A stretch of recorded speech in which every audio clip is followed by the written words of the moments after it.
This Heather Dinich take is interesting. Bank on it, brought to you by Commercial Bank, member FDIC, life made better. Heather Dinich said something that Greg Sankey probably didn't want her to say. And that is Greg Sankey's going to lose his mind if Alabama misses the playoff. Now, I know a lot of people view me as I've covered Tennessee for 25 years. Maybe I'm a fan. I like to look at myself as objective as possible. I don't consider myself a fan of any particular schools other than Dallas Cowboys, and I probably need to have that removed from my mind permanently. But nevertheless, yeah, you want Alabama to make the playoffs if you're Greg Sankey, don't you? You want your most storied program in your conference. I guess you could say Texas maybe now, but that's the most storied program in your conference. You want them to make the playoffs. You want them to be at least be in the fold. Greg Sankey could sit in front of me and tell me for 2 hours that's not the case, and he would never root for a game that would help Alabama make the playoffs. I just don't buy it. Oh, I don't buy it either. And let's be fair to the full quote from Heather Dinich, because it's going to be a little bit fairer to Greg Sankey. But it's funny that she did bring up Alabama, and this is where I wanted to go with it too. So you're right on cue with where I was going too, because her quote was SEC Commissioner Greg Sankey is going to lose his mind because if Alabama does not make the playoff, it's probably because they're going to be a 3-loss team, which happened last year. And if you remember, Alabama was the committee's highest ranked 3-loss team from the SEC. They were excluded because they had to make room for another conference champion. Where is Heather Dinich going with all of this? It's a combination of two things. And we see this with a lot of the college football playoff negotiations happening right now, which is Greg Sankey does not. It'd be one thing, Dave, wouldn't you agree, if South Carolina was the 3-loss team that was left out in favor of the conference champion? But yes, I don't think it's a coincidence that Alabama ranked ahead of South Carolina and the other SEC teams in terms of making the college football playoff. I feel like Greg Sankey pulled some strings and made some phone calls to try his best to get them in. Oh, I think so too. Alabama still didn't get in. And that's where you see Greg Sankey negotiating like hell in the offseason to sit there and say, I don't want this playoff format. I don't want this playoff format. I don't want this playoff format. He wouldn't be doing all of that if South Carolina was the last team left out or the first team out. He's doing it because Alabama was the first team out. Caleb said it, and I completely agree. Bank on it, brought to you by our good friends at Commercial Bank, and great post from the message board. Again, Commercial Bank, member FDIC, life made better. Commercial Bank is your neighborhood bank. What makes us different from other banks? We understand that every customer has unique opportunities, challenges, and financial concerns. We don't expect you to fit into the same box as the next person or business. Whether it's purchasing a home, saving for your child's future, or planning for your next vacation, we're with you every step of the way to navigate life's big decisions. Commercial Bank. Life made better. All right, so this comment from the message board, fun fact, Tennessee has beaten Alabama more than any other team in the SEC. That's in football. In basketball, do you know they've beaten Kentucky more than any other team in the SEC? Yes, I didn't know that, actually. Oh, why are you taking away my stat of the day? Sorry. It's very hurtful. All right, so stat of the day brought to you earlier by Newbrook Collision Center. That was mine. I did my absolute best. Lane Kiffin is trolling Hugh Freeze. Well, let's stick on Greg Sankey for a minute. Okay, let's stick on Greg Sankey. Yeah, in Alabama, because look, I think I think let me ask you this. Would Greg Sankey feel the same way about, is it just Alabama or is it Major Blue Bloods versus South Carolina? Would Greg Sankey feel this way if Tennessee were the last team left out? Or if Georgia were the last team left out? Okay, I think you want, let's say, 4 teams in. Okay, and then if you just get 3, you're upset that 4 didn't make it, period, end of discussion, right? Doesn't matter if it's Tennessee or Vanderbilt. Right. But would you rather the preeminent program? Let's say Alabama or Ole Miss. I'd rather Alabama be in the playoff than Ole Miss. Sorry. I agree. I think for Greg Sankey, it's much more about the fact that Alabama was left out. Now, I want to be clear. Everything Greg Sankey's calling for this year, every change that the Big Ten is even calling for, would put Alabama in a future playoff. Even the changes that the Big Ten are calling for would have put Alabama in the future playoff last year. I don't think Greg Sankey's concerned, though, about Alabama being the first team out. I think that he's concerned about what if they were the second team out and in behind South Carolina. And then in the future that happens and South Carolina gets in and Alabama doesn't get in, or South Carolina gets in and Tennessee doesn't get in. That's a real sticking point for Greg Sankey. So I guess where we're working on, the angle we're working on with this is, how much more does Greg Sankey, does Greg Sankey just care about numbers, which is, I want this many SEC teams in the playoff, or does he care about, no, I want these specific SEC teams in the playoff? I'll take this in a totally different direction.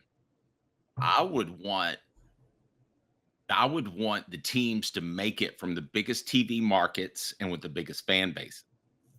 So if you ask me, just on face value, I'm going to take Tennessee out of it, just to remove that altogether so people don't think I'm being biased one way or another. But of the other 15 SEC schools, I think he would Texas to be in it, Alabama to be in it. That's two big markets. You could argue Florida, they have some history there. Who else do you think he'd give preferential treatment? Texas, Alabama, Florida. I think Georgia. I think he'd give it to I should Georgia. have mentioned Georgia. I'm sorry. Oklahoma, Texas A&M. I mean, even though Texas A&M hasn't actually ever won anything, they're a gigantic program. For those who don't know, I mean, they are like right there with anybody else. So, I mean, Texas A&M. I think there's of the 16 SEC schools. I've always said this. Of the 16, there are 8 blue bloods, and that is Tennessee, Florida, Georgia, Alabama, Auburn, LSU, Texas, and Oklahoma. And then Texas A&M is 9. Auburn is kind of on the fringe now, but I think Auburn's still kind of you would consider them a blue blood for college football, wouldn't you? I mean, they have a national championship this century. Yes. So, yeah. So I think 9 of the 16 are blue bloods. I think Sankey would fight harder for any of them than he would Ole Miss, Mississippi State, Arkansas, South Carolina, Missouri, Vanderbilt, or Kentucky. I think he would. And so I'm totally with you on that. And you're right. There's a reason. It's not a mistake he gave Texas the easiest schedule possible when Texas entered the SEC. That was by design. There are a lot of people who think that Greg Sankey has been over backwards to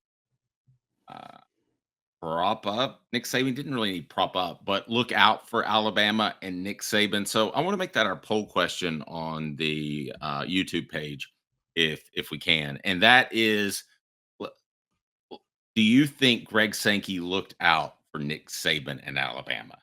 Yes or no? Because I'm a little surprised that so many people think that. I had not heard that concept before, and I don't think it's pragmatically the right thing to do, because if you show preferential treatment and Saban retires and you get somebody else and they struggle, then you're in a big mess. So I don't think it's the right thing to do, and I don't think Greg Sankey would do that, but I think it's probably crossed his mind.